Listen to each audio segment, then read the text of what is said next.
favor, en la epístola de Pablo a los hermanos de Galacia, Gálatas capítulo 2. Gálatas capítulo 2, vamos a estar leyendo el verso 6 al 9. Esos son los versículos que nos corresponden estudiar. El tema de esta noche es la comisión de Pablo. Quiero que repite esa frase conmigo: la comisión de Pablo. Cuando tenga la porción, usted me dice un amén fuerte. No voy a andar por Apocalipsis.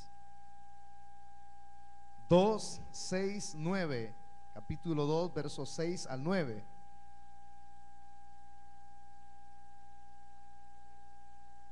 Ya, ¿verdad? Ok.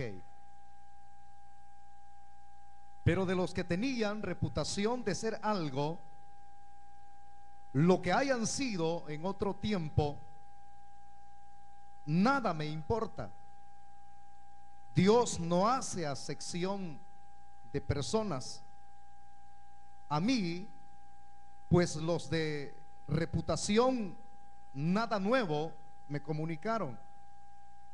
Antes, por el contrario, como vieron que me había encomendado el evangelio de la incircuncisión, como a Pedro el de la circuncisión, pues el que actuó en Pedro para el apostolado de la circuncisión, actuó también en mí para con los gentiles. Versículo 9. Y reconociendo la gracia que me había sido dada, Jacobo, Cefas y Juan, que eran considerados como columnas, nos dieron a mí y a Bernabé la diestra en señal de compañerismo, para que nosotros fuésemos a los gentiles y ellos a lo de la circuncisión. Quiero que repitamos las últimas frases de este texto 9. Para que nosotros fuésemos a los gentiles y ellos a los de la circuncisión. Por favor, tome su asiento, si es tan amable.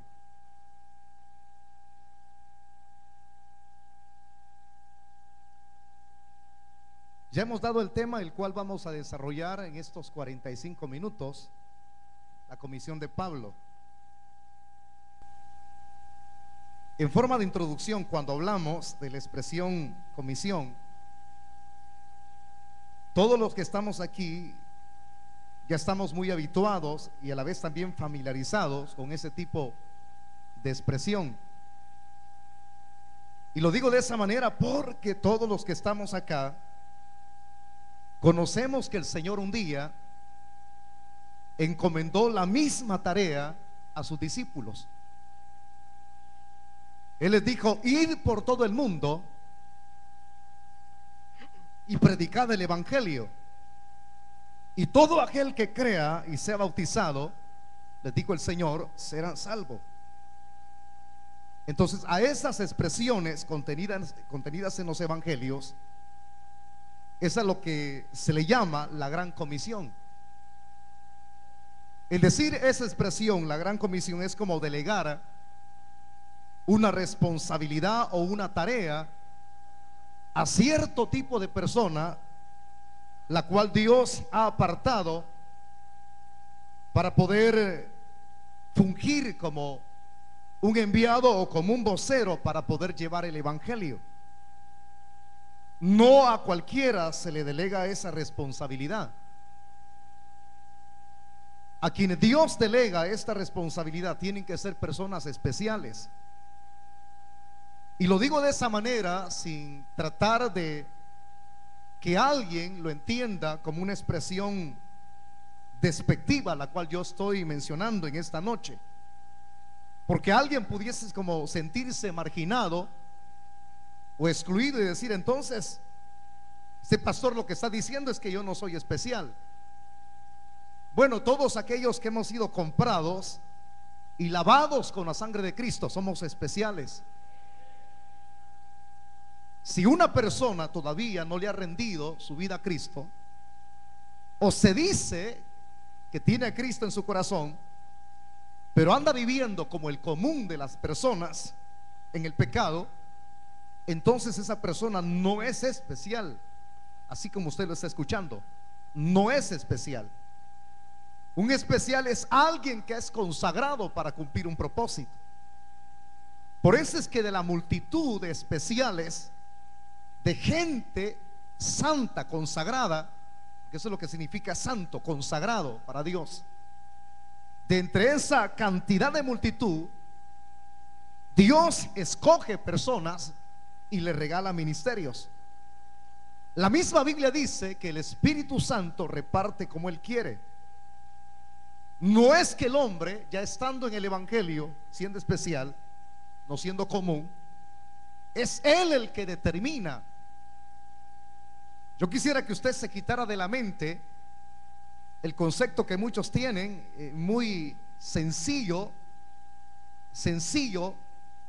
porque así piensa mucha gente, muy sencillo piensan, que cuando el pastor tiene familia, tiene hijos, entonces viene los mismos feligreses, y razón tienen en más de algún aspecto, pero pequeño. El deseo de la iglesia es que los hijos del pastor sean los pastores y la esposa sea la pastora. Una cosa es el pastor y otra cosa es la esposa del pastor. O sea, la esposa del pastor no es pastora, ella es la esposa del pastor. Y los hijos del pastor no son pastorcitos, ellos son los hijos del pastor. Entonces, hasta ahí, engranando con lo que yo estoy expresando, si usted mismo piensa de esa manera, pues engrana conmigo. Pero si tiene aquel tipo de pensamiento en donde su misma mentalidad lo presiona a pensar muy sencillamente y decir, y lo expresa, bueno, los hijos del pastor tienen que ser pastores porque así tiene que ser. Es que el ministerio no se hereda. Es como el otro concepto vago y efímero que tienen muchos, que los que son hijos de los cristianos y que los que son hijos de los pastores tienen que ser evangélicos y cristianos. Y tienen que ser evangélicos porque el pastor es el papá de ellos. Es que la salvación no se hereda. La salvación es individual. Claro, el padre, que es el pastor, es el que tiene que encaminar a sus hijos en los senderos del evangelio. Y aunque no fuera pastor y fuera cristiano y no tuviera un ministerio, esa misma responsabilidad también la tienen los que son cristianos. Por eso es que la misma Biblia nos manda a todos, no solamente al pastor: instruye al niño en su camino, para que cuando estuviera viejo, grande, no se aparte de ellos. A nosotros nos manda el Señor a instruir. Instrucción significa no solamente castigo físico, porque eso es lo que hacen muchos: apalear y exasperan a sus hijos a tal grado de que ellos se van a la calle, abandonan el hogar porque creen que ese es el castigo que tienen que dar. Cuando habla de instrucción está hablando de castigo físico, pero no desmedido. Y la otra parte también se aplica una admonición verbal, es decir, una exhortación al muchacho. Un buen consejo puede cambiar la tónica de lo que están siendo sus hijos, y no solamente el palo. Pero vuelvo a lo que estaba expresando, que ese es el pensamiento sencillo de muchos: tienen que ser pastores, cuando no es el elegir lo que yo quiero dentro del evangelio. Que alguien venga a pensar y decir: entonces, como mi papá es pastor, yo voy a ser pastor. No es así. Dios llama al que Él quiere llamar, y no es porque nosotros querramos decidirlo, es Él quien decide. Una cosa, dice un escritor: buena cosa es anhelar ministerio. Es bueno anhelar ministerio. Pero dice otro escritor de libros cristianos, dice las siguientes expresiones: piensa bien lo que le vas a pedir a Dios si anhelas un ministerio, porque la carga La responsabilidad no es fácil, es enorme. Pero Dios dota de capacidad a quienes Él llama. Entonces yo creo que con estas expresiones de introducción, muchos ya no van a tener ese pensamiento. Van a pensar de una manera diferente. Está bien anhelar, pero otra cosa es que yo quiera. Es que no es usted caprichosamente, Dios quien elige, Dios quien determina. Lo raro de esto es que los que no queríamos ser ministros, los que no queríamos ser pastores, son los que son llamados. Los que no quieren el oficio son los que son llamados. Porque Dios quien elige. Entonces no es uno quien determina. Por si hay personas que son nuevas en nuestra iglesia y se han propuesto esa meta y dicen: yo voy a lograr ser pastora como dé lugar, está equivocado. Es Él quien comisiona. En el contexto que voy a aplicar, ya para luego pasar al desarrollo de los versículos que hemos compartido, sencillamente se entiende el llamado de Moisés. Cuando Dios estaba en medio de la zarza que no se consumía, ahí estaba el fuego, era Dios, su presencia en medio de la zarza. Y aquel hombre se fue a curiosear porque le habían contado los beduinos que transitaban por el monte Oreb que ese monte retumbaba con la presencia del Señor. Entonces dijo: voy a ir a ver. Y fue a ver. Y cuando se iba acercando, el Señor lo llama, porque Él habla. Él habla, Dios habla. Y comenzó a hablarle y le dice: Moisés, Moisés. Él escuchó claramente y le dice: quítate las sandalias, porque el lugar donde estás santo es. Entonces quien lo está llamando es Dios. Y cuando lo llama, en ese conversar, en ese llamamiento, Dios lo capacita allí mismo en el monte Oreb, a través de la zarza. Lo llama, lo capacita y luego lo comisiona. Volvemos a expresar la misma palabra: lo comisiona. Le delega una responsabilidad, le delega una tarea. No era fácil. Cuando Dios le da a conocer la realidad de la tarea, parece ser que Él dice: envía al que ha de enviar, pero que no sea yo. Y comienza a ponerle excusas a Dios, que Él era tardo de lengua. Es decir, le está diciendo a Dios literalmente: soy tartamudo. Dios nos conoce desde la coronilla de la cabeza hasta los pies. O sea que Moisés se estaba excusando. Él no era tartamudo. No era tartamudo. Ya lo he referido en muchas ocasiones acá, explicándolo a la luz de la palabra y la historia misma, que nadie que iba a ser un faraón en un reino podía tener un defecto. Todo aquel que estaba dentro de un palacio y que tenía la posibilidad de ser un faraón en el futuro, si tenía un defecto, quedaba excluido. No había rey o faraón que tuviera defecto, no servía. Entonces ahí miramos nosotros, vemos a la luz de la historia que Moisés no tenía ningún defecto. Él era príncipe, pero dejó todo aquello que es temporal por preferir lo que es eterno. Entonces él estaba poniendo excusas: soy tartamudo. Entonces Dios le dice: mira, o sea, ¿quién es el que ha hecho la lengua del hombre, pues? ¿Quién es el que le ha hecho la boca para que hable? ¿Acaso no soy yo? O sea, ahí vas a tener a tu hermano como el portavoz tuyo. No hay problema, si tú me estás diciendo soy tartamudo, tu hermano va a ser el que va a hablar. No te preocupes. Asunto resuelto, porque Dios resuelve las cosas. Entonces cualquiera puede poner excusa como Moisés y decir: Señor, envía al que ha de enviar, pero que no sea yo. Y Dios dice: a ti te voy a enviar. Un tan solo hombre conmover un reino no era fácil. Por eso le digo, vuelvo a insistir, es Dios quien elige. Yo no puedo decirle a mis hijos: ustedes van a ser pastorcitos. En el camino Dios va a determinar lo que ellos van a hacer. En el camino. En el camino es donde sus hijos aceptan a Cristo cuando usted los trae. Ahora, si usted los deja en su casa viendo televisión, es su problema.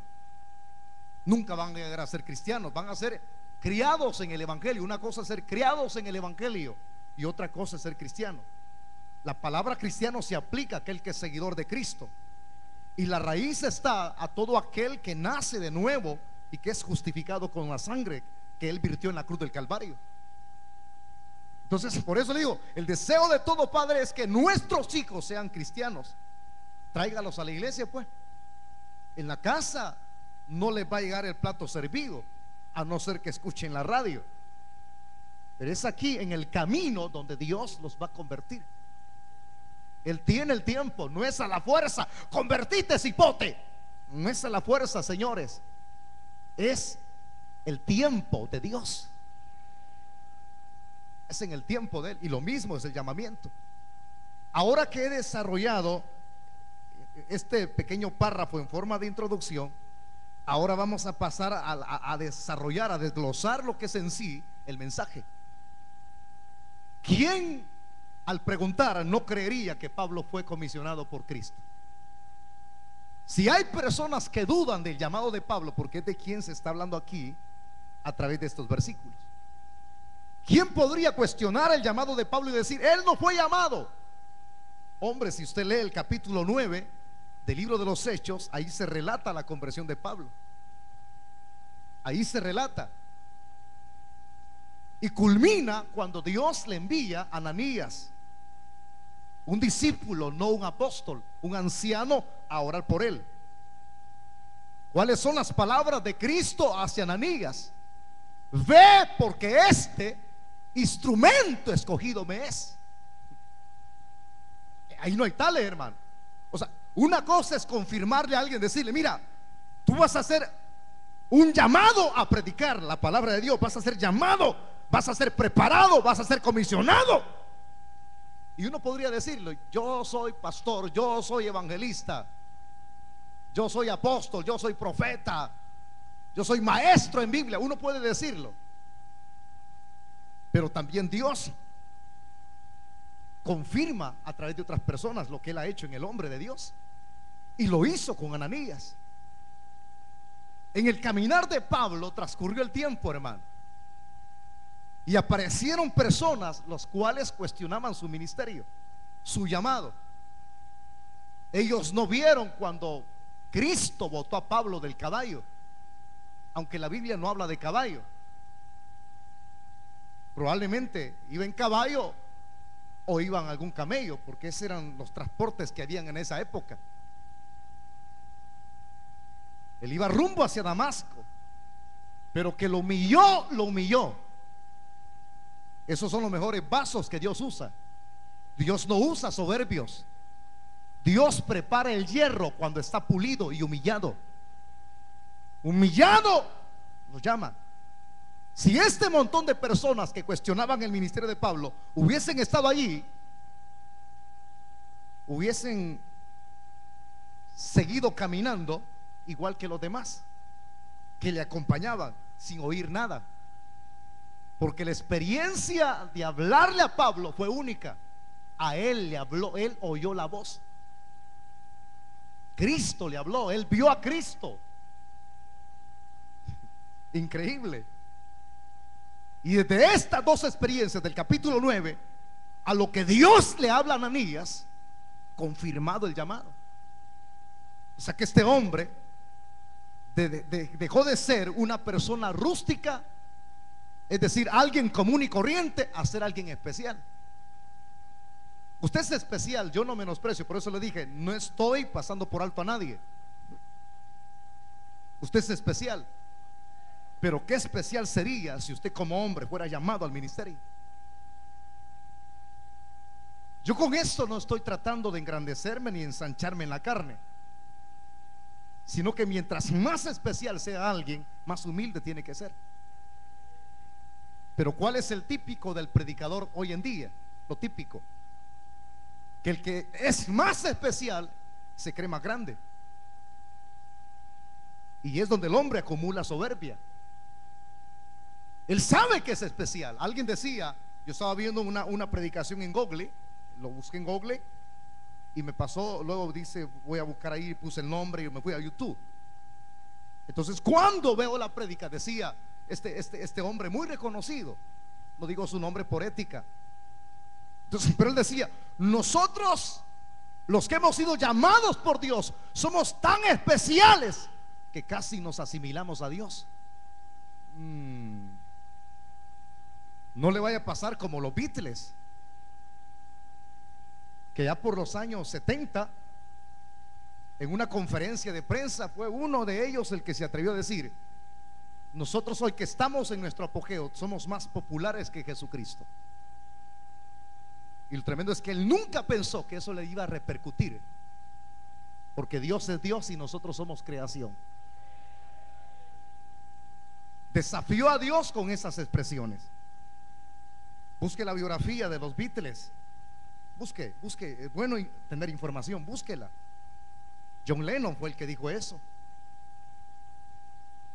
Por eso es que en los Estados Unidos, cuando salió eso a la luz, en las radios, en las televisoras que habían en esa época, ¿qué hicieron? Como los Estados Unidos en esa época, si en verdad eran cristianos, si en verdad se cumplía lo que dice el dólar, we are the truth. Así dice, ¿verdad? No estoy mal. Nosotros en Dios confiamos. En verdad en esa época sí estaban centrados en el Señor. ¿Qué hicieron? Al nomás bajarse del avión en uno de los conciertos en Las Vegas, cerraron las calles con rótulos diciendo, no queremos gente que pervierta la palabra del Señor. Ahí se ven en los videos, usted puede buscarlo en YouTube, con rótulos diciendo, que se vayan de regreso, que se vayan de regreso, blasfemos. ¿Por qué? Porque el cristiano sabe que el único que merece gloria y honra es Jesucristo solamente, y no los hombres. ¿Qué pasó?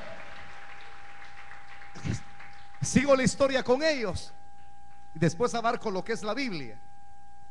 Como él dijo que era popular más que Jesucristo, sus entradas de dinero bajaron. Algunos lugares cerraron sus conciertos, en algunos lugares no permitieron que cantaran. Pero este señor John Lennon siguió con su orgullo, y en cierto momento dijo en una entrevista, no importa que nos cierren puertas aquí, allá están llorando por nosotros, allá nos van a abrir más puertas. El triunfo nuestro jamás habrá de opacarse. Increíble.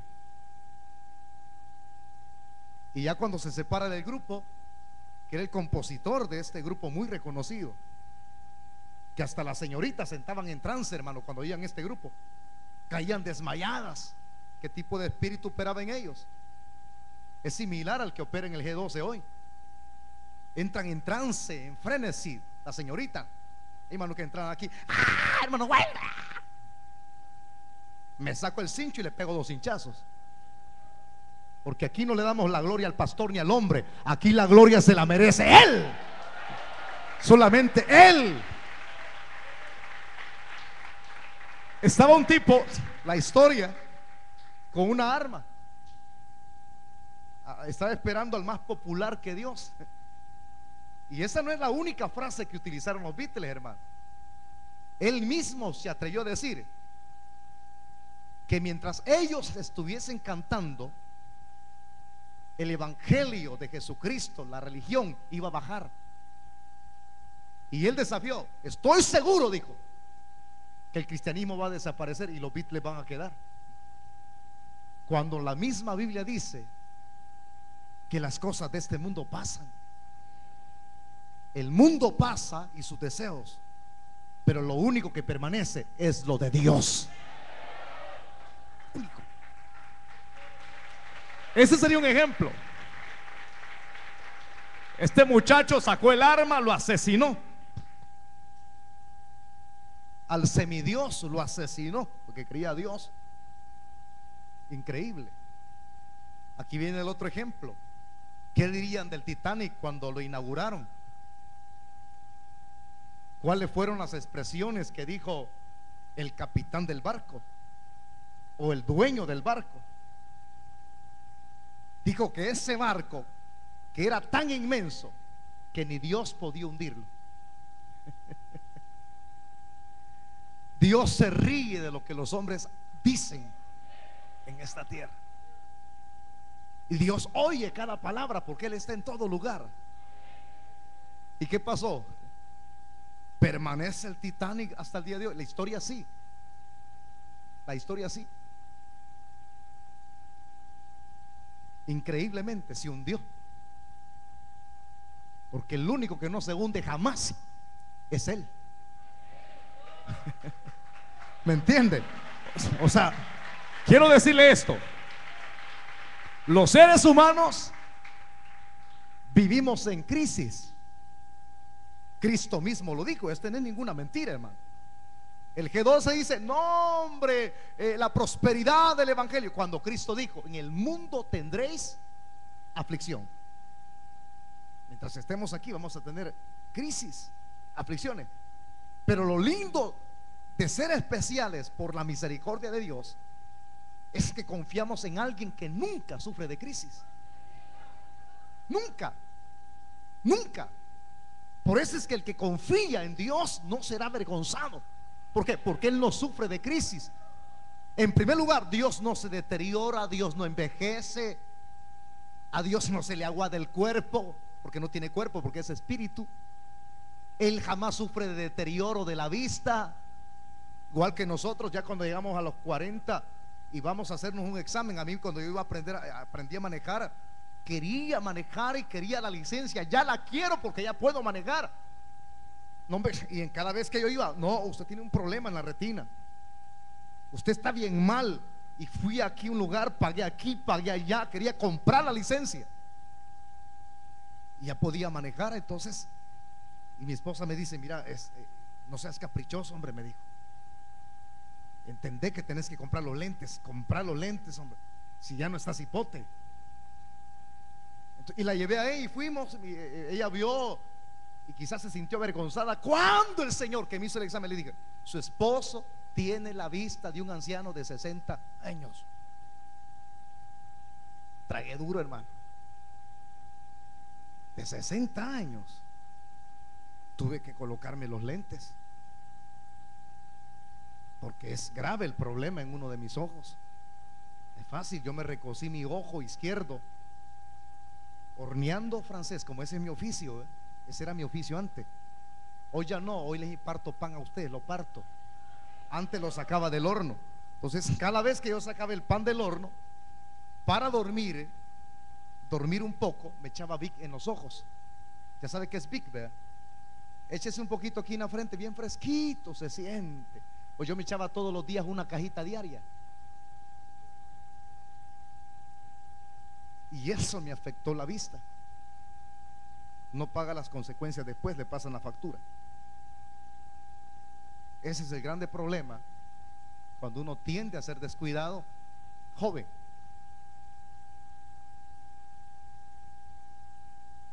Le pasan la factura. Ante todo esto que le estoy expresando, hermano, ahora vamos a caminar en el aspecto bíblico. ¿Entiende? Quien llama al hombre es él quien tiene que permanecer en la cúspide y no el hombre. Le decía, lo típico del pastor hoy en día es la soberbia. Es él. Sin él no camina la grey. Es que ese es únicamente un remero nada más. Un remero que hoy está y mañana no va a estar. Por eso es que el predicador tiene que generar más predicadores, diciéndolo: un ministerio genera otros ministerios. Me dolería aquí que la mayor parte de líderes que tengo, si algún día yo faltara, esto se terminara. Nunca fueron nada. Pero yo creo, yo no digo esa expresión así de una manera completa, sino que creo que si algún día yo falto, aquí van a salir hombres de Dios.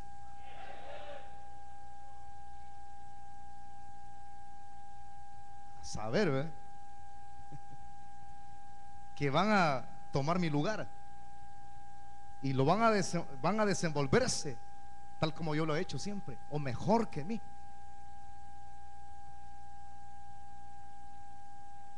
Hace unos días me hacen una oferta de irme para Estados Unidos a fundar una iglesia allá. No les quería decir, hermano. Encontré un amigo mío, me dice: un pastor, ¿por qué no va a salir obra allá y te ayudo? Me sentí tocado, hermano. Dije: ¿qué parte es? Ahí está el lugar. Lo voy a pensar, le dije yo, dame 10 días. Me imagino la cara, con solo decirle cómo están haciendo ustedes.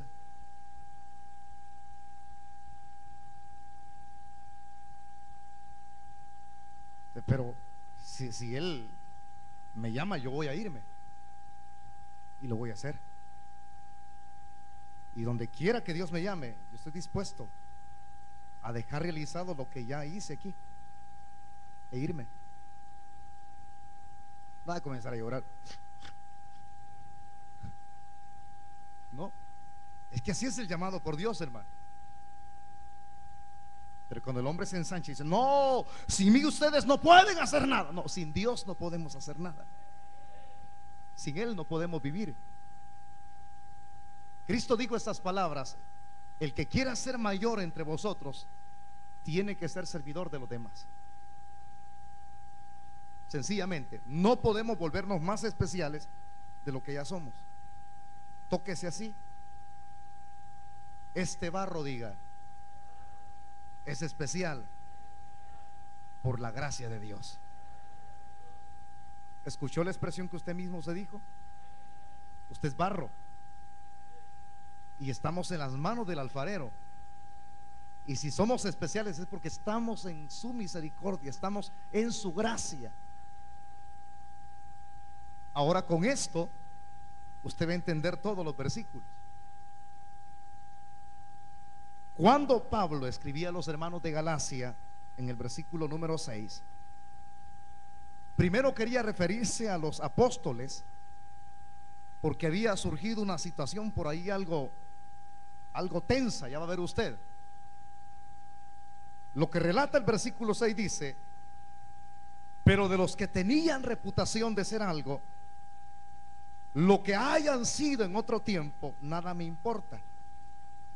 Explico esto primero. Cuando Pablo se dirige y expresa esas palabras a los hermanos de Galacia, los que tenían reputación de ser algo, la semana anterior les explicaba quiénes son estos a quienes Pablo se refiere, que le llama los que tenían reputación. Estos que tenían reputación son aquellos que gozan de un reconocimiento. Y cuando alguien es especial, goza de una reputación. Usted es líder de esta misión, la gente lo va a encomiar como lo va a criticar o lo va a hacer pedazos. Si yo soy pastor, dirigente de esta misión, que llevo doble responsabilidad, pastor de la iglesia central y pastor de 15 filiales, porque eso es lo que somos, 15 filiales. Lo que hace 5 años era apenas solamente la de acá y el cantón El Coco. Estar con 15 pastores reunidos en una mesa no es fácil. Yo les enseño a ustedes y les conforto a ustedes, les alimento con la palabra, pero también tengo responsabilidades con ellos. Y tener responsabilidad de un pastor a un líder, a un miembro de la iglesia, es más costoso. Entonces, cuando alguien tiene ese tipo de llamamiento, goza de reputación. Y lo mismo como un líder de una célula o un anfitrión, reconocimiento. Entonces, a quienes Pablo se está dirigiendo es a los apóstoles. Así les llama, los que tienen o tenían reputación de ser algo. Estos que tenían reputación de ser algo, no es que fueran superiores a Pablo. Explico esto.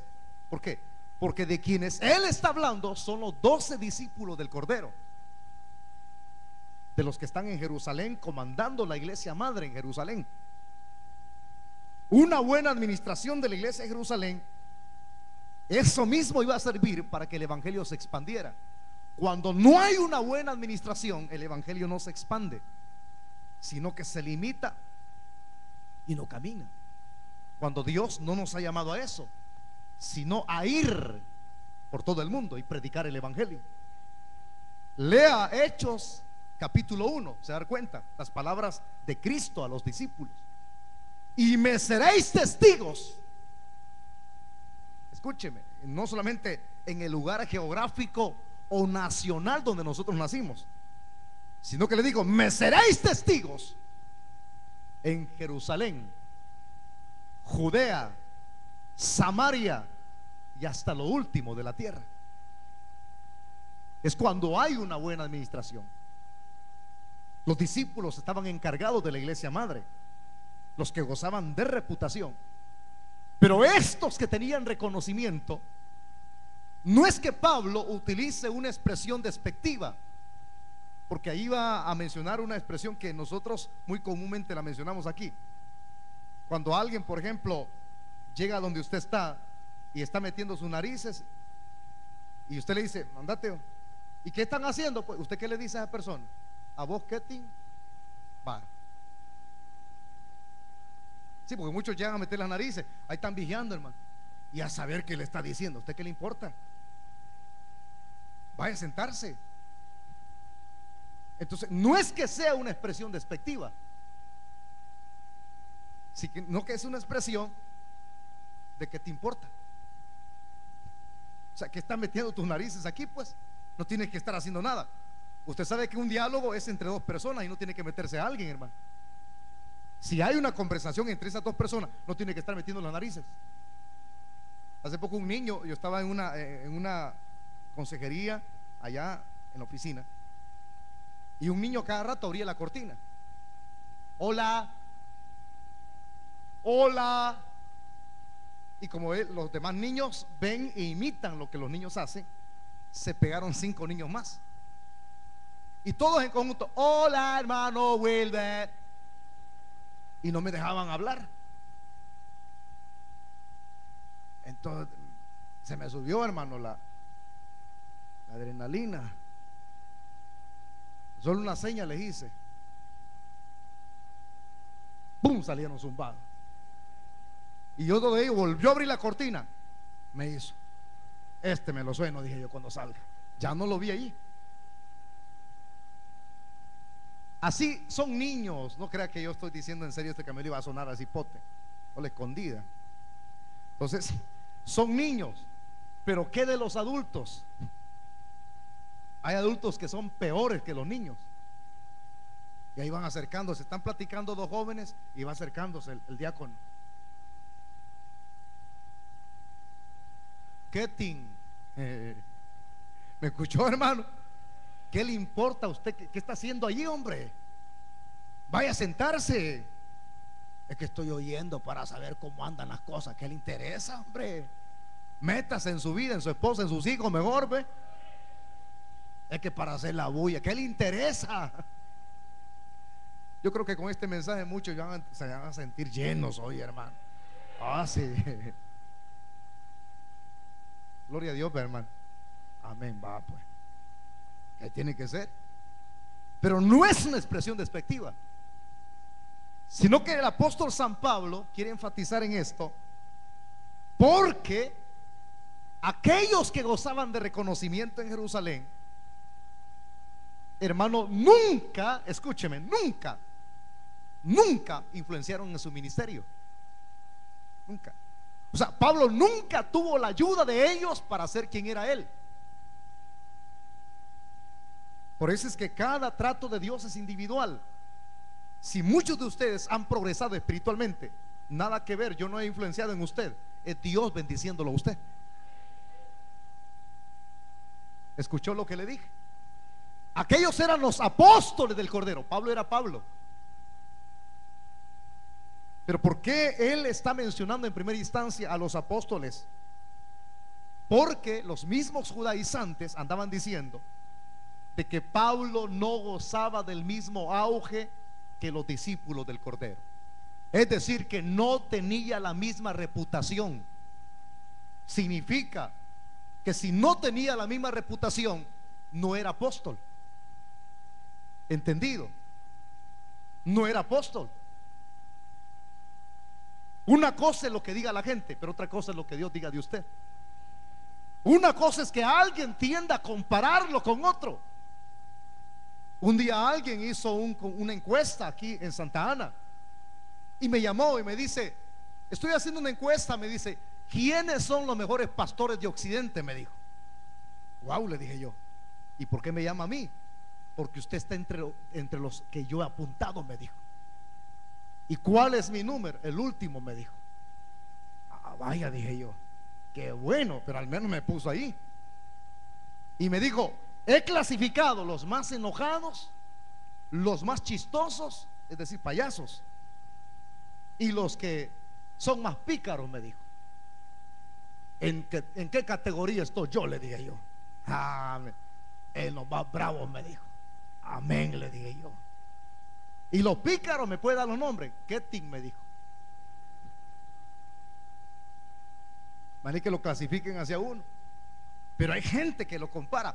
El hermano predica igual a aquel predicador, pero lo único que él es más grande por tener una iglesia más florecida que la de él. Las comparativas no son buenas. Cada ministerio tiene su propia característica. Si a nosotros Dios nos ha bendecido aquí en Chalchuapa con una iglesia grande, florecida, yo no tengo por qué menospreciar a un pastor de una iglesia pequeña. Si el Espíritu reparte como Él quiere. Mi respeto hacia los pastores. No importa la cantidad de miembros que tenga, pero es Dios quien lo colocó en ese lugar. Yo no acepto comparativas. Cuando uno se compara, yo puedo salir mejor que usted ahorita, pero hay otro mejor que mí. O sea que siempre cada persona haya la horma de su zapato. Es como los que se creen machos. Una persona en San Salvador gritaba en la época cuando yo anduve en malos pasos, en manifestaciones, haciendo propagandas, haciendo aquí, haciendo allá, siendo joven. Hubo alguien que decía de mis compañeros: yo soy macho y a nada le tengo miedo. Y hubo alguien que lo oyó y le dijo: va, pues si sos macho, rifate conmigo, le dijo. No, le dijo, yo bromeando estoy, le dijo. Halló su horma. No valen las comparativas. Usted puede tener muchos músculos, hay alguien que es más musculoso que usted. Usted puede ser bravucón y dice: todas las mujeres que he tenido se me han sometido. Va a hallar una vieja de aquellas altotas, hermano, tipo gorila, que le va a pegar una buena.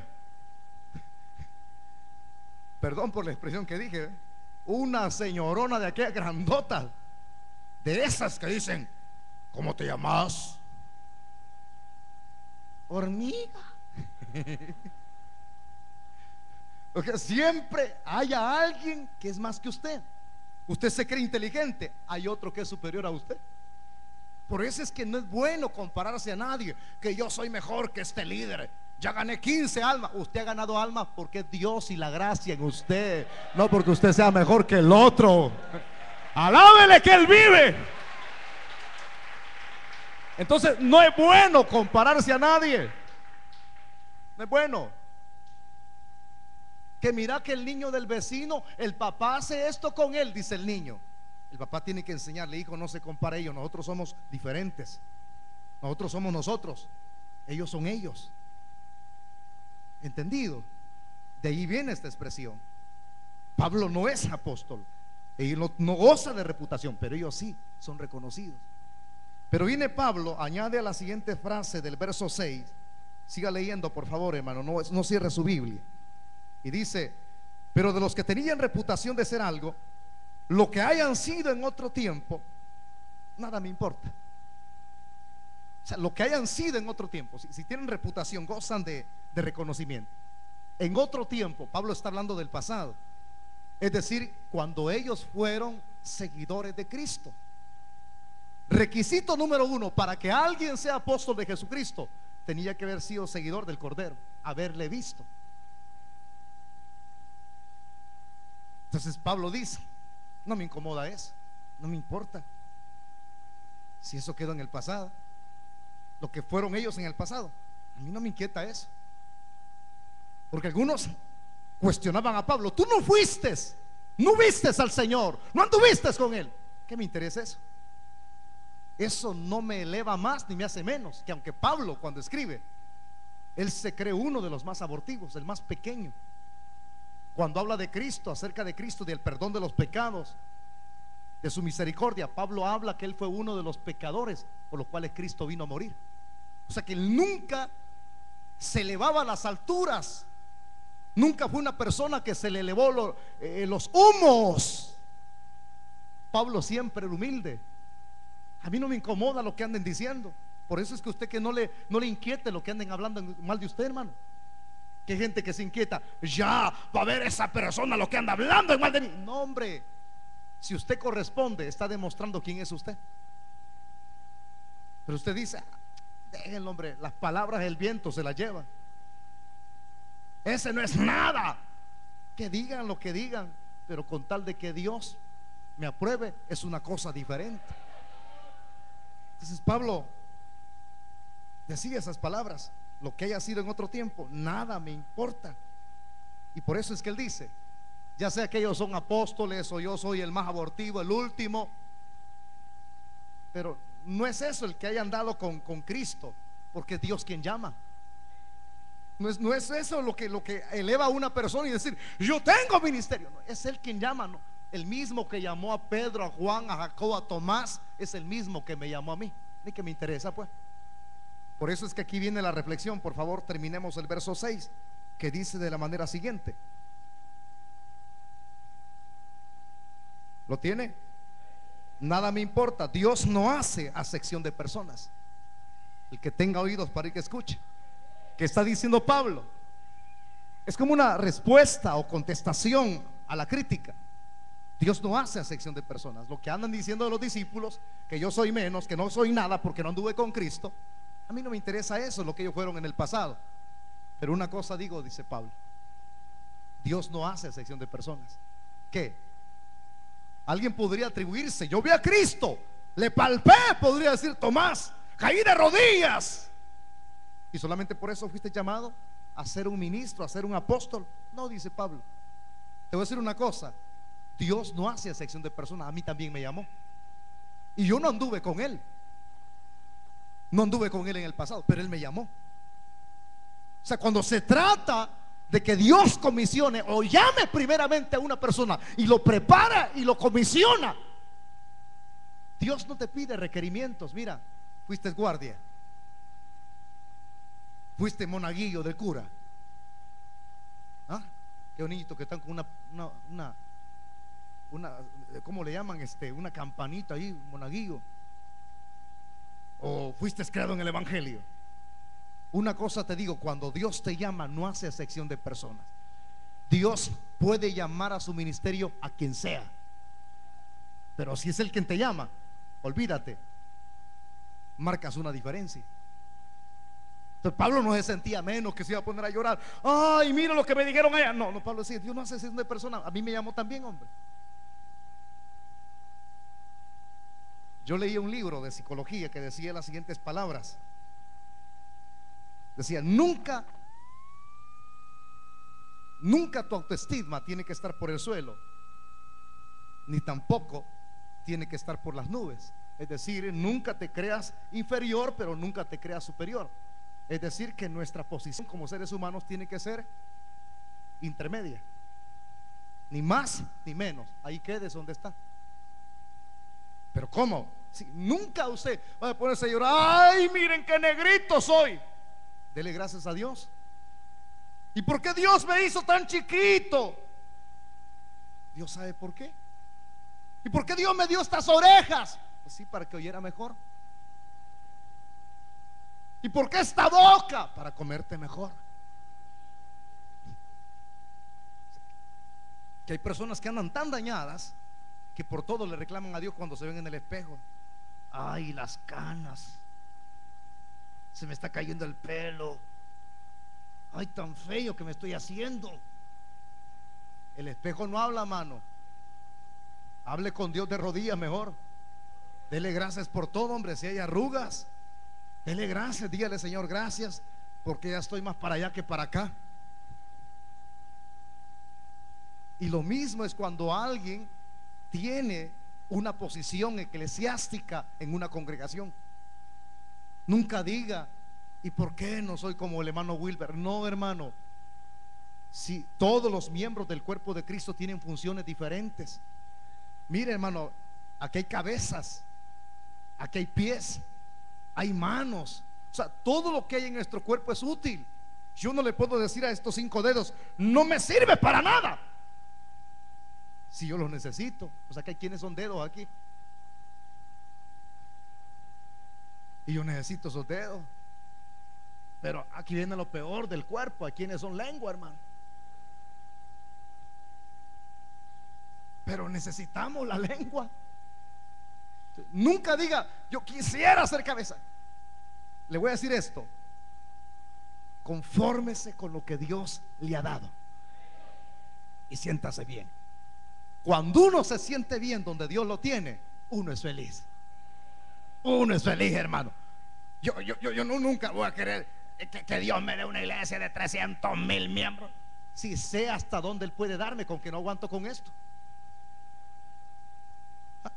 Un pastor me llama, hermano, me dijo, hermano, no hay lo que hacer. Siempre me llama. Yo soy como su consejero. Él me ve como alguien especial. Entonces me llama, nada menos hoy me llamó, me dice, hermano, esta situación. Y después que me llaman los ancianos de la iglesia y me dice, hermano, me dijo, lo apoyamos, pastor, ya pronto estamos viendo esto, si lo hacemos y entramos a trabajar con usted. Le digo, no, yo estoy para aconsejarles a ustedes. Pero el pastor llora, se queja. Y vengo yo, y si usted, bueno, se lo voy a decir. Y le digo, ¿cuántos miembros tiene su iglesia? 50, hermano. ¿Cuánto? 50. Y no aguanta. De acuerdo a la capacidad, Dios ahí lo va a tener. Yo, ¿para qué quiero más lenguas aquí, hermano? Entonces tengo que decirle a Dios, gracias por lo que me has dado. Solamente te pido que me des la ayuda para poder administrar adecuadamente lo que tú ya diste. Y si Él da más, es porque Él quiere. Y si da más de lo que ya somos, entonces me va a dar mayor capacidad. Porque en Dios está el dar, y en Dios está en el quitar también.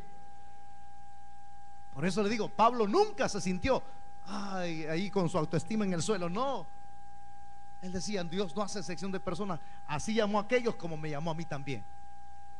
Sigamos leyendo, por favor, el versículo 7, que dice de la manera siguiente: antes, por el contrario, como vieron que había sido encomendado al evangelio de la incircuncisión, dígalo fuerte, incircuncisión, como Pedro el de la circuncisión.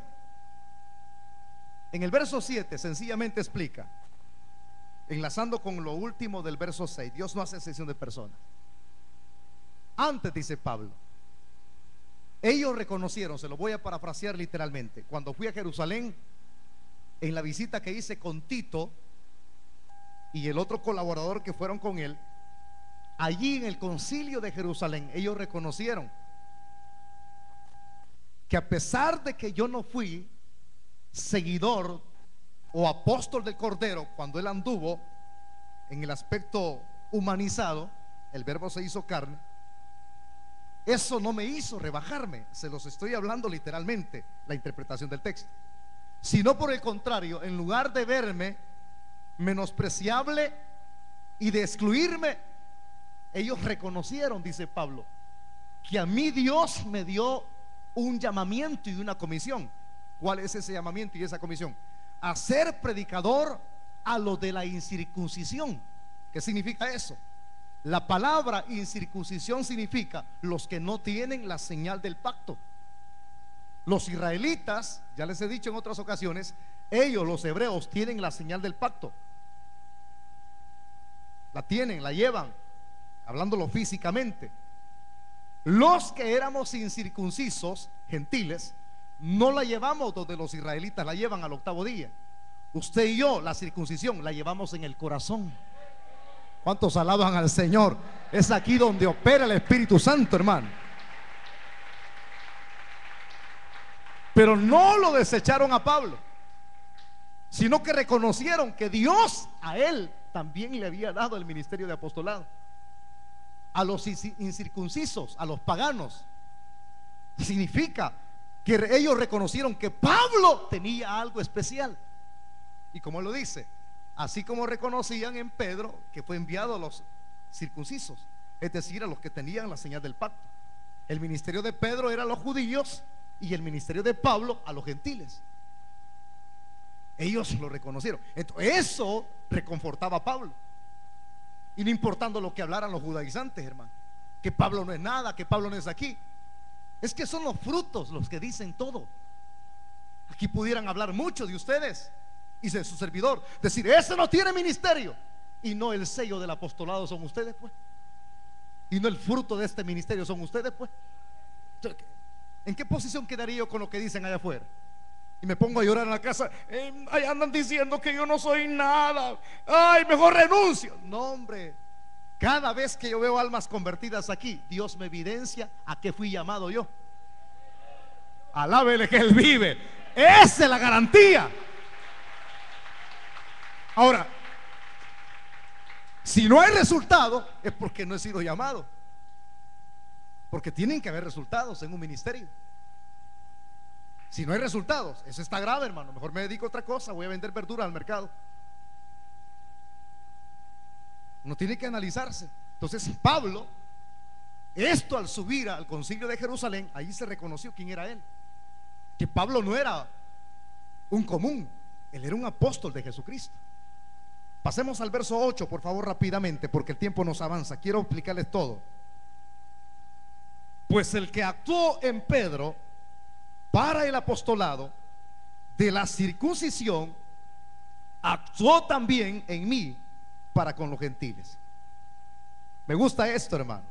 El que actuó en Pedro para el apostolado de la circuncisión, actuó también en mí para con los gentiles. ¿Qué significa eso? Se lo voy a explicar. Hace unos minutos atrás les decía que es el Espíritu Santo quien reparte. Cuando una persona es llamada, ¿quién cree que actúa el poner el querer como el hacer en su buena voluntad? Hay dos aspectos importantes que quiero que los dijera. Cuando alguien no es cristiano y escucha el evangelio y el predicador está haciendo el llamado después de haber oído la palabra y dice, ¿habrá alguna persona aquí que quiera rendirle su vida a Cristo por primera vez? Y alguien levanta la mano o se pone de pie. ¿Quién cree que ha accionado o ha actuado en el corazón de esa persona? ¿O será voluntad misma de él? ¿O habrá habido algo sobrenatural que lo hizo ponerse de pie o levantar la mano? Ahí aplico el texto que acabo de mencionar. Dios pone el querer como el hacer en su buena voluntad. Tú no te puedes poner de pie si el Espíritu Santo no abre tu corazón. Así es también en el llamado. Por eso es que Pablo explica, el que actuó en Pedro para hacerlo apóstol a los de la circuncisión, es decir, a los judíos, es el mismo que actuó en mí. Se está refiriendo al llamado del Espíritu Santo. Es el Espíritu Santo quien actúa. El que tenga oídos para ir que escuche lo que estoy explicando en esta noche, es Él. Es Él el que actúa. Es Él el que pone, la palabra en el griego es energeo, voluntad, energía, para poder corresponder al llamado de Dios. Por eso es que Pablo no se sentía chiquitito, ay, me siento tan mal, yo no sé por qué andan hablando. No, si él mismo reconocía que el mismo que llamó a Pedro es el mismo que lo llamó a él. Cuando yo leía esto, buscaba otra fuente. Los liberales, cuando yo le digo liberales, estoy refiriéndome a las personas que tergiversan la Biblia. Leí un comentario de un libro por ahí acerca de los liberales. Ellos dicen que Pablo predicaba un evangelio y Pedro predicaba otro. ¿Cómo está eso? Dije yo, voy a seguir escudriñando, porque ese se lo han agarrado para tergiversar hoy y malversar y confundir a la gente. Porque cuando se habla de circuncisión, significa entonces Pedro llevaba otro mensaje a los judíos distinto al de Pablo. No, señores, el mismo evangelio es el que predicaba Pedro y el mismo evangelio es el que predicaba Pablo. ¿Por qué? Porque el mismo que llama, que es el Espíritu Santo, es el mismo que inspiró la palabra. El que tenga oídos para oír, que escuche. No hay dos evangelios, no hay cuatro explicaciones de los evangelios, no hay 7 interpretaciones, una sola interpretación. El mismo llama. ¿Por qué sentirse menor que otro cuando el mismo Espíritu Santo lo que dio a Pedro se lo dio a él? El que tiene el poder del Espíritu Santo hace cosas grandes, hermano. Y nunca uno tiene que envidiar a nadie. Ay, cómo envidio que el pastor. No, usted no envidia a nadie. El mismo Espíritu que lo llamó él es el mismo que se mueve en este lugar también. Un hermano suspiraba y decía: ay, cuánto no quisiera estar en ese local tan grandísimo que se le llama la iglesia de cristal. Yo le decía a él: ¿por qué envidia? Si aquí estamos en la iglesia de lata. Mire pues para arriba. Allá es de cristal, aquí es lata. Lata, pero con la diferencia. Escúcheme la diferencia, que aquí tenemos la presencia del Señor, señores. La gloria de Dios se mueve en este lugar. Es como el que suspira y dice: oh, quisiera ser bendecido como los que están allá en los Estados Unidos, en todas las áreas. El mismo Espíritu Santo que se mueve allá es el mismo que está aquí. Si lo que nos falta hacer es someternos, hermano. Es que quisiera sentir la presencia de Dios todos los días. Sométase. Sométase. Y no la Biblia, si dice en Santiago, pues: someteos a Dios, resistid al diablo y él huirá de vosotros. Queremos ser bendecidos, sometámonos. Pablo continúa en el siguiente versículo con el cual culminamos. Estamos en el 8, ¿verdad? Pasamos al 9. Dice, no voy a explicarlo todo lo del 9, porque parte de este texto pertenece al estudio que viene la próxima semana. Y dice: y reconociendo la gracia que me había sido dada, Jacob, Cefas y Juan, que eran considerados como columnas, nos dieron a mí y a Bernabé la diestra en señal de compañerismo. La expresión que explico es esa. Reconocieron. ¿Qué reconocieron en Pablo, hermano? La gracia que había sido depositada en él. Si los judaizantes, los enemigos del evangelio, lo miraban mal, ¿qué diría Pedro de Pablo? Si Pedro en su misma carta, cuando él escribe en una de las epístolas, el mismo Pedro, apunte la referencia y lo lee en su casa, por favor. Segunda de Pedro 3:15, 16. El mismo Pedro hace encomio de Pablo, que tenía una sabiduría impresionante, que lo que él había escrito en sus epístolas, aún los mismos indoctos torcían, tergiversaban las palabras que Pablo escribió con sabiduría de Dios. ¿Qué es eso? Un apóstol reconocer que otro tiene la gracia de Dios. Sé que Pablo no fue un falso. Al contrario, en una de las epístolas él dice que él trabajó más, pero es porque la gracia de Dios estaba en él. Qué reconocimiento, hermano, cuando alguien es comisionado por Dios. Si todo lo que se presenta en ese ministerio es fruto, fruto, fruto, fruto, eso tapa la boca a cualquiera. Un día estábamos en una conferencia, hermano, a mí me dejó con la boca cerrada el Señor. En veces uno va con smoking, lleva su traje, trata de ir lo más presentable posible cuando uno va a las conferencias. Y estamos en una conferencia muy presentables todos los que estamos ahí. Y de repente pasó un hermanito, y quieras o no, hermano, cualquiera puede reírse. Yo lo hice, pero el Señor le da la cara a uno. Usted trata de ponerse de acuerdo a como se pone la ropa, la corbata, trata de ponerse el pantalón. Y el hermanito se puso un pantalón negro con tenis rojos. Un pastor, la que está riendo, con tenis rojos y corbata roja. Y el saquito que se puso le llegaba hasta aquí, manga 3/4. Yo cuando era adolescente utilicé, ¿recuerdan las mangas 3/4 ustedes?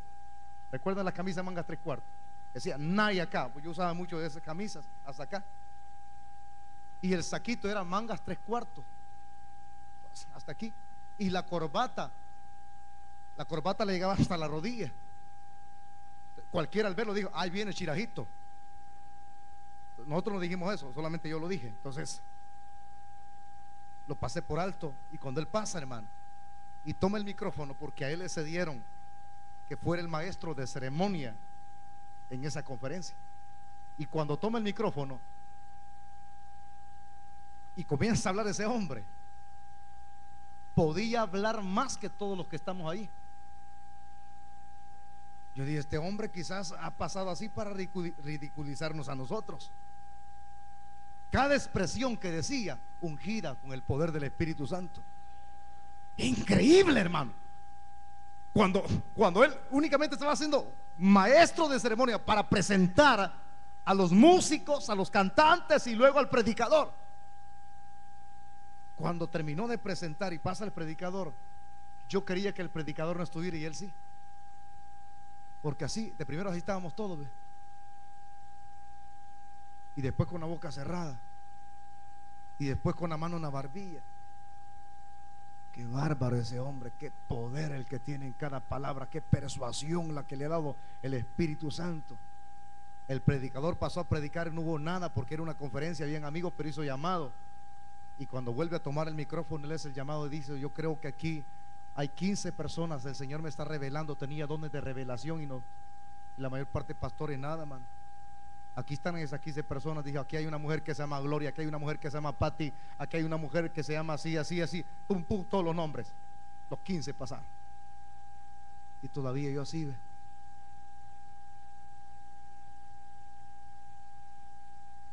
Los hechos son los que determinan quién eres tú. No me digas lo que eres con lo que tú expresas. Dime lo que eres con lo que tú vives y recibes. Bien vale la pena entonces juzgar con sano juicio la comisión que Dios dio a Pablo. Un hombre de Dios que escribió 13 epístolas, 13, y que conmovió todo un imperio, dice History Channel, el canal mundano. Mire lo que dice: un tan solo hombre conmovió el imperio romano. Algunos dicen Cristo, Cristo. No, el apóstol Pablo, que cuando le pusieron la cabeza, porque Nerón le cortó la cabeza, nunca Pablo, aunque con la cabeza abajo, la tuvo abajo, sino que su mirada estaba hacia arriba. ¿Creen que no es digno de admirar un personaje de tal tipo? Uno, hermano, hombre, como ¿quién quiere ser usted? Como la María. No, si le preguntamos espiritualmente, como ¿quién quiere ser usted? Yo le diría, después de Cristo, como Pablo, porque era un hombre hecho y derecho, como lo decimos como refrán aquí en El Salvador, hecho y derecho, de hueso colorado, hermano, que nunca se lamentó por lo que andaban diciendo por allá, que me quieren matar. Al contrario, él decía: en Cristo somos más que vencedores. ¿Qué más decía? Todo lo puedo en Cristo que me fortalece. No andaba llorando tantas enfermedades que hay tanta calamidades, ni pisto tengo. Pablo nunca decía: he peleado la buena batalla, decía. Andaba diciendo, pero muchos quejándose, andan pastores aquí quejándose por allá, que no tengo esto, que no tengo lo otro, y los miembros también quejándose, quejones. Cuando hay mucho que imitar a los hombres de Dios como Pablo. La gracia de Dios en usted lo hace ser especial. Por eso es que levante su mano, hermano, y levante su mano. Todos los que estamos aquí, levanten su mano. Diga estas palabras conmigo: yo de aquí en adelante no voy a expresar palabras incoherentes, sino que voy a hacer, a creer que Dios está conmigo, y creo que lo que voy a hacer de aquí en adelante es hacer, dígalo, hacer cosas especiales, sobrenaturales para Dios, porque le creo. Dígalo, lo creo que Él está conmigo, y con Él soy más que vencedor. Eso no es metafísica, esa es una declaración de fe. Todo aquel que tiene a Cristo en su corazón es victorioso. Que digan, como dice Oscar Ruiz, digan lo que digan, seguiré. Porque muchos no han entendido su papel. Digan lo que digan, solo a ti yo te seguiré. Así lo dice él, aunque yo lo canto mal, pero así lo dice. Y como dice Paola Marino, en aquella alabanza tan bonita que ya la hemos entonado aquí. Sigue adelante, sigue, que no te importe nada. Olvida, los demás no te van a ayudar. ¿Cuál es su posición? Vive por lo que dicen allá, vive por lo que dicen aquí, vive por lo que dicen acá, vive por lo que dicen allá. Usted no tiene que vivir por lo que alguien diga allá. Usted que le queti. A usted lo que le debe de interesar es lo que Dios diga de usted. Viva para Dios. Cierre sus ojos, vamos a orar. Padre, te damos las gracias por tu grande amor y tu grande misericordia. Gracias por hablarnos a través de tu palabra. Gracias por haber colocado en nuestras vidas el deseo de servirte, el deseo de tener pasión por las almas, de vivir para ti. Bendice esta gente especial, Señor.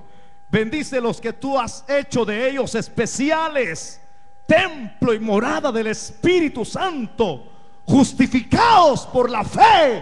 Eso es lo que somos nosotros. Levante sus manos, levante sus manitas. No se vaya de este lugar lo mismo. Levante sus manos, levante sus manos. Quiero que abra su boca antes de marcharnos para nuestros hogares. Abra sus labios, abra sus labios. Quiero que entone conmigo estas expresiones. Señor mi Dios, al contemplar los cielos y el firmamento y las estrellas, al oír tu voz en los potentes truenos y ver brillar el sol en su cenit, mi corazón entona esta canción. Cuán grande es Él, cuán grande es Él. Mi corazón entona esta canción. Cuán grande es Él. ¿Puede decirlo? Cuán grande es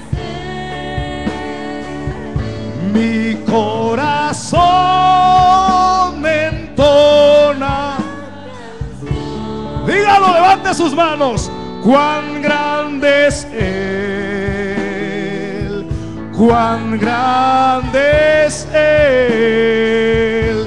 Mi corazón entona esta canción.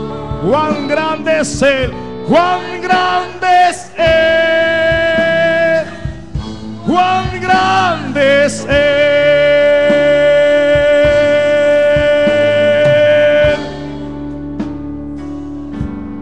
Aleluya. Voy a hacer una oración especial. Si alguien le va a rendir su vida a Cristo por primera vez, y Dios pone el querer como el hacer, nada se origina en usted, es Dios quien lo pone todo. Él regala el arrepentimiento, la fe, que es un don de Dios. Los amigos que le van a rendir su vida a Cristo y los hermanos que van a reconciliarse, hagan conmigo esta oración de fe. Repítala. Señor Jesús, me arrepiento de mis pecados. Perdóname. Y ahora te recibo como mi Señor y Salvador personal. Creo que eres Dios. Creo que tomaste mi lugar en la cruz. Creo que tu sangre me limpia de todo pecado. Y creo que tú resucitaste de entre los muertos al tercer día. Por eso, Padre, te doy las gracias por el don de la vida eterna que me das en Cristo Jesús. Amén y amén. La iglesia esté orando unos minutos. Regáleme 2 minutos. Quiero que por favor las personas que hicieron la oración conmigo Pónganse de pie las personas que repitieron la oración conmigo, por favor. Si hubiera alguien que hizo la oración conmigo, póngase de pie. Póngase de pie. Comience a vivir para el Señor. Ya no viva para el mundo, los deleites, el pecado. Y usted que está caído del evangelio, ya no viva para el ojo humano. Ese es el grande problema, que muchos se apoyan en los hombros de otro, pero no confían en el Señor. Pónganse de pie las personas que necesitan reconciliarse.